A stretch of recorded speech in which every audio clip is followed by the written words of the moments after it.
anybody's ever given the opportunity to do Spider-Man as a video game, I think they would just snap it up.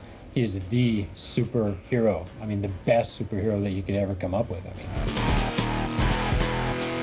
Plus, he relates so much to like who we were growing up as kids. You know, having trouble with with girls and money, and then also being able to have all these cool powers, be able to swing around, wall crawl, super strength, Spidey sense, the whole thing.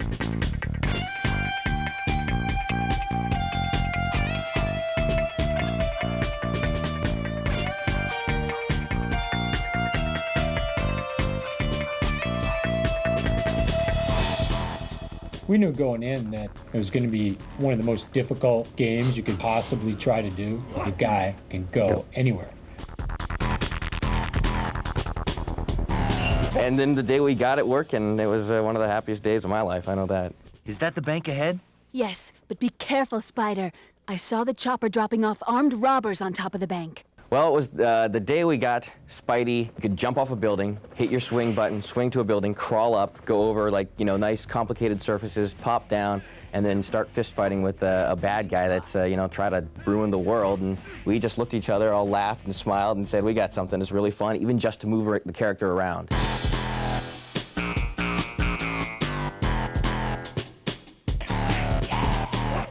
I think the biggest aha was getting Spidey to like swing from building to building and have it be fun. Because we started with a lot of different steps, and it almost started off as a Spider-Man simulator at one point. So I want to shoot my web up there, and then that'd make me, I think, swing in there. And like, no, that's not fun. Finally, like, no, what you want to do is be able to jump off a building, hit your button, swing to the next building. Stay right where you are, Spider-Man. If you were Spider-Man, you don't think about where you're going to have to stick your web so that you can swing to the next building. These guys won't let up! And as people get better and better at playing the game, they learn that they can actually hit the R2 button, swing towards a building, turn in the air to kind of release themselves from going straight to that building and just keep going.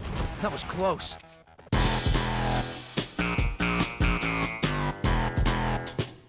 The biggest thing we realized while making this game is getting him in those poses and making it look fluid was so hard.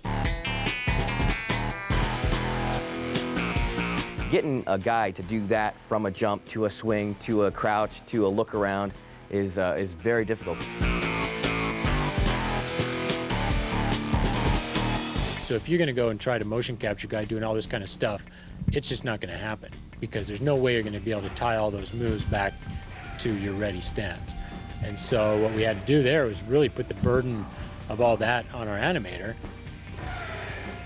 Just stepped up to the plate and became Spider-Man, just nailed it on every single one. We've got Spidey on screen. I've heard that he sits at home and actually gets into all the poses.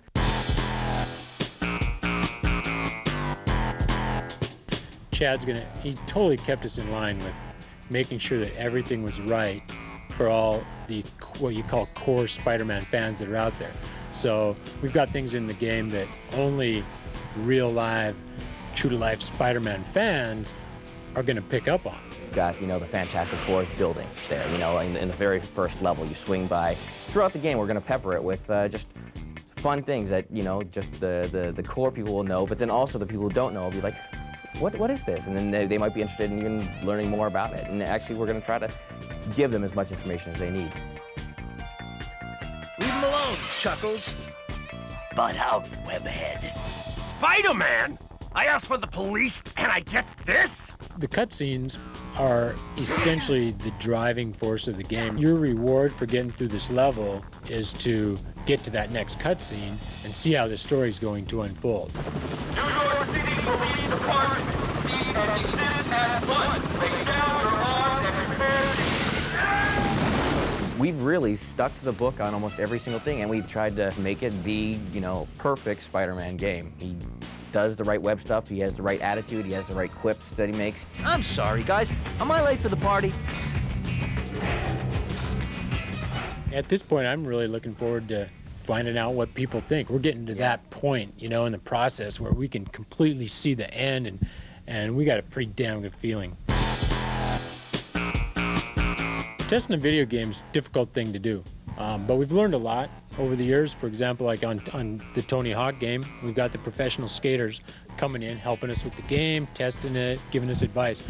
So on Spider-Man, it's kind of like the same thing. Spidey, I got the new rev for you. Thanks, Chad. I'll have that bug report for you as soon as possible. Oh, and Spidey, could you use maybe the front door next time? Yeah, no problem.